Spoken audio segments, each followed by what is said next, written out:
everyone, and welcome into the Coach's Corner. I'm Charlie Balcom. Joining me now is Lindsey Wilson women's soccer head coach Drew Burwash. Coach, thanks for being on with us as usual. Thanks for having me. Last time out, 7-1 win over Pikeville in that Mid-South Conference Tournament quarterfinal matchup. How would you assess your team's performance?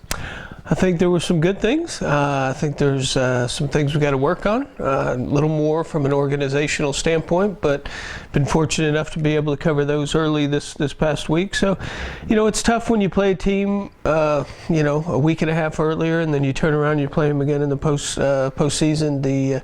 I think the girls treated it well. They treated it with a great mentality and a professional approach, and fortunately we were able to take care of business and continue through the tournament. Watching that game, the thing that stood out to me, not the scoreline, anything like that, but 14 offsides against your squad. Is that something that Pikeville was trying to play in a trap, or is that just something that you guys had a little issue with your timing and making those runs? I think it's a combination of a lot of things. One thing, they were definitely playing higher defensively than they had, but we also had some different personnel in different places and trying to work on some different things where we hadn't had a great deal of time, and it certainly was a good learning experience. I don't think we've ever, if you know our teams, we're not really offsides very often, but that certainly could potentially be a record for our program.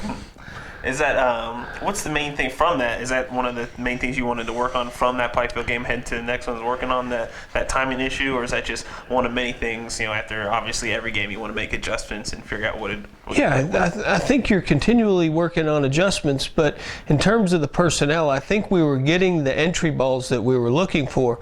One of two things typically happened: either our front runner was a little bit early, or the girl that had possession of the ball was a little bit late. Then you got to worry about the communication, and then you got to worry about them steps. So there's a lot of different factors that go into that. I think if we can play a little bit quicker and we can identify the situation a little bit sooner, then I think as we go forward, I don't think that same situation will happen to us again.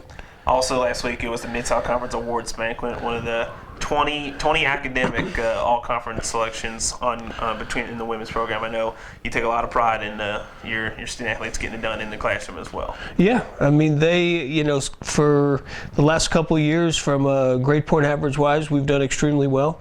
Fortunately for this year, I think you may correct me if I'm wrong, but we had the most, academic all-conference within the women's soccer realm of things. So that was pretty exciting for us, and also, fortunately, we were identified on the field as well. So these are great girls that work hard in the classroom, work hard on the field, and it's just really a pleasure, for Alicia and I to be able to work with them on a day-to-day basis. Had multiple all-conference selections. Emily Lilly-Red, Freshman of the Year, Anna Kakum, Player of the Year. That's special awards, and I'm sure they'd say, it's great to have it, but it's a part of a bigger team effort. Yeah. I think, fortunately, when you have a good team, you have individual players that are highlighted or focused upon throughout the course of the year, and both of those girls couldn't be more humble than they are, almost, kind of embarrassed when they do win the awards, but I think both of them were very, very deserving, and, they kind of showcase what our team is all about. Is they're hard workers, they're talented players, but they're, more importantly, they're great teammates, and that's what kind of works for us. And happy for those girls, but happy for all the other girls as well that got identified as well. Let's look ahead to the next game, semifinal matchup against Cumberlands. That game in the regular season at third place, it was 1-0. Easily could have been 1-1. They could have had it 2-1. They hit the crossbar a couple times. What kind of adjustments do you make, knowing what you know and you knowing what they know about you going into this next matchup? Well, it's kind of a chess game or checkers or whatever. Their adjustment. We're going to focus on doing a better job with the things that we want to do. Now, it would be great if I could go into in depth and tell you what we want to do, Charlie, but that's probably not the right thing for me to do today. But I think our overall approach, we know they're a very good side. They've improved quite a bit over the last couple of years. I think Coach Hamilton is doing a tremendous job down there, and they are a team that, sure, in the scenario when we played them down there, is there's arguably they could have won that game. They did put us under some pressure in different situations, but fortunately for us, I think we missed some opportunities that could have separated the game too.